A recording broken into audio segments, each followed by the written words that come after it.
आपके यहाँ नबी करीम सल्लल्लाहु अलैहि वसल्लम की आमद का दिन जो है वो 17 रबीउल नूर शरीफ मनाया जाता है। आप हर मामले में अहले सुन्नत से इख्तिलाफ क्यों रखते हैं यार? आप भी 12 रबीउल अव्वल मनाएं, आप भी 12 वाले को मानने वाले हैं यार। अहले तशय्युअ का कहना है कि भाई नबी करीम सल्लल्लाहु अलैहि वसल्लम की आमद 17 रबीउल नूर शरीफ को हुई, जबकि बरेलवी हैं अहले सुन्नत हैं वो कहते हैं 12 रबीउल अव्वल को और मनाते हैं बाकायदा। तो जरा हकायत बता दे आप। देखिए किताबों में तो 12 रबीउल अव्वल है, शिया के यहाँ भी अहले सुन्नत के यहाँ भी। सही है। उसूलुल काफी आप शिया की किताब उठाएं, जिस तरह अहले सुन्नत के यहाँ सही बुखारी है, उसमें 110 नंबर जो चैप्टर है ना वो विलादत मुस्तफा के ऊपर है। उसमें वाज़ेह लिखा है कि नबी इस्लाम 12 रबीउल अव्वल को पैदा हुए। जी जी बिल्कुल, देखने ना निकले मुझे पकड़। किताबों में 12 रबीउल अव्वल है सुन्नी और शिया के यहाँ। इमाम खुमैनी ने ईरान में ये पूरे का पूरा हफ्ता मिलाद का डिक्लेयर कर दिया था ताकि सुन्नी शिया इख्तिलाफ खत्म हो जाए। ईरान में 12 और 17 नहीं मनाई जाती, वो पूरे का पूरा एक वीक मनाया जाता है रबीउल अव्वल का। उन्होंने सुन्नी शिया कन्फ्लिक्ट को इस हवाले से दफना दिया। उसूलुल काफी वाली रिवायत का आपको जवाब दे देता हूं। उसमें सिर्फ ये नहीं है, उसमें यहां तक मौजूद है कि रसूलुल्लाह की 4 बेटियां भी हैं काफी की उस रिवायत में। ठीक है। आलिम रब्बानी मुहक्किक अहले बैत, आप शिया किताब तो शिया किताब का शिया किताब से जवाब अल्हम्दुलिल्लाह।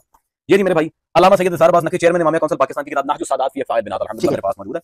उसूलुल काफी अबाब तारीख सफर नंबर 228 अरबी और शाफी तर्जुमा सूरह काफी पर दर्ज है। इसी शाफी से रिवायत नकल की है कि अल्हम्दुलिल्लाह ये रिवायत सीगा मजहूल से वाक़या है, सिर्फ ज़ईफ नहीं मजहूल रिवायत है। हेलो जी, बिस्मिल्लाह।